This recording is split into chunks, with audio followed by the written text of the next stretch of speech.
Pauline Tully, our Vice Chairperson.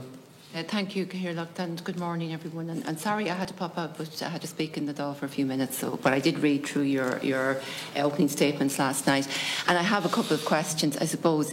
In relation to moving people from congregated settings, I think that's very important work, and obviously the time to move on from congregated settings, that the targets weren't reached there.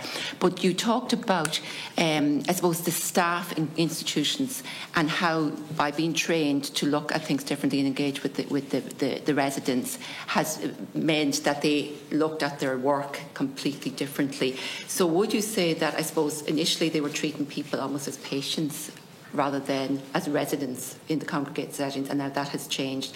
And how much more work has to be done to, I suppose, move more people from congregated settings into the community?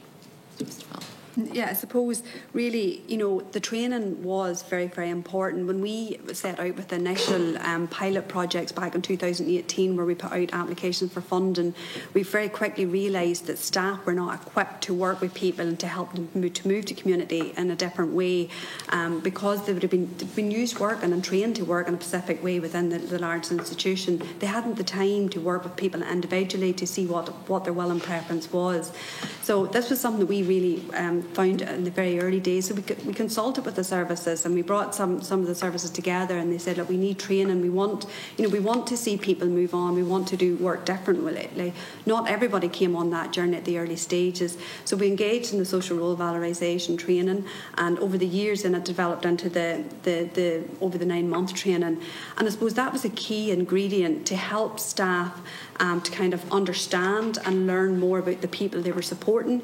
Not only, in a medical model, we were given some examples during when we're out in visits, where some people would have been on medication, and then through the new discovery process, that had reviewed medication, and that person no longer needed it.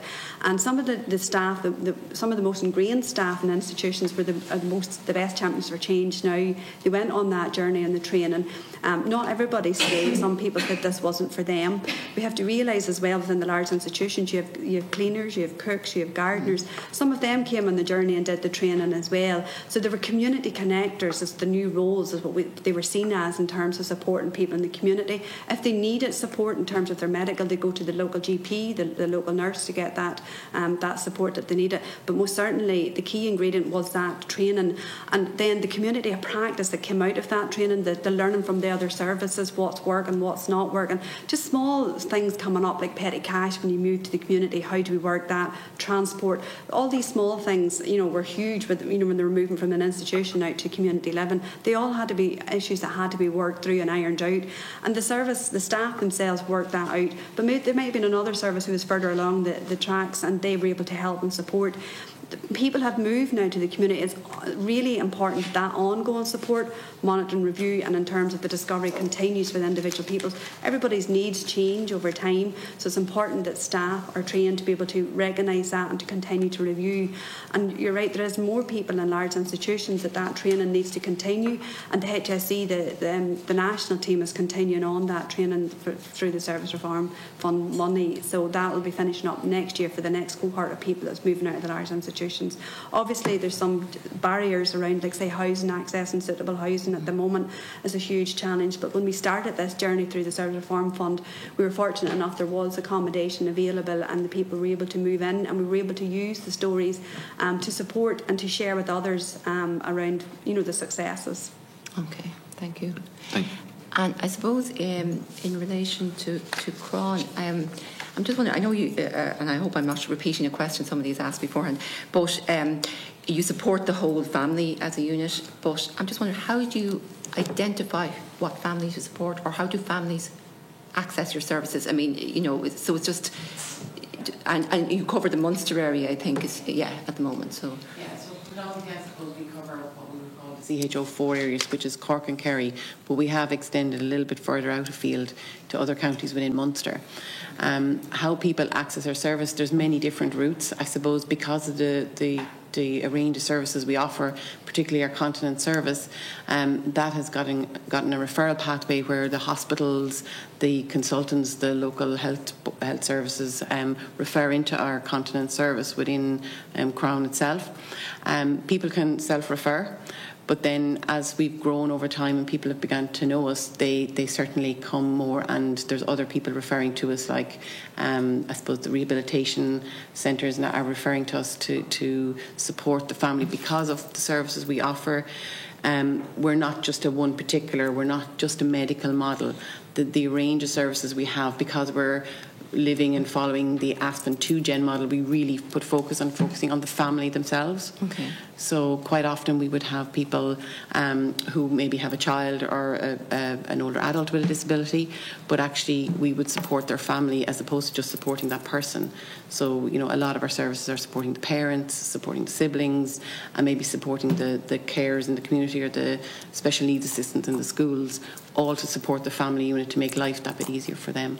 And is there a waiting list for your services? Yeah. There is, I suppose, in the last 12 months, this year so far, like we've grown 75% in terms of people. So as we are becoming known and as our services are growing, yes, the demand is certainly increasing for us. So yeah, so we're serving currently, we're serving, I suppose, what we call 305 families. But if you average that out at probably about 4 per family, and if we're serving the whole family, which we do, you know, you could be talking over 1,000 people that potentially we're servicing, accessing our psychological support services, our continence service, our, you know, OT services, and our independent living services, as well as our community services, because we have. So we were very fortunate in terms of, you know, this year we opened our very first, it's an inclusive, fully accessible playground. And so that's where all the family can come together and play together, which is really important, because a lot of parties and that can't happen because kids can't go because they're not accessible. Whereas we have kids' parties where the whole class can come and all play as a unit and the family. So it's the ripple effect, and that's our model, really. I think it's very important, and I don't know, does it exist? Do you know, do other organisations carry out this similar in other CHOs? Because I haven't heard of it. So. No. The answer is no, not yet.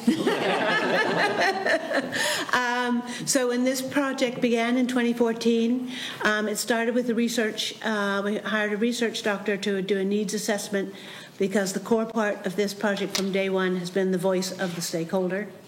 Once we identified the stakeholders' needs, then we developed a project in response to those needs.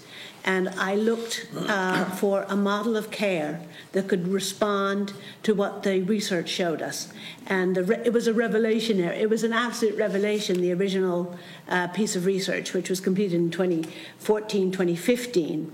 And it showed us that the primary concern for our stakeholders, which I thought would be clinical, was not clinical. It was social isolation. Mm-hmm. So I then began to look for a model of care that addressed the whole family, because social isolation was affecting the whole family. Mm-hmm. It meant they didn't engage in the community they lived in.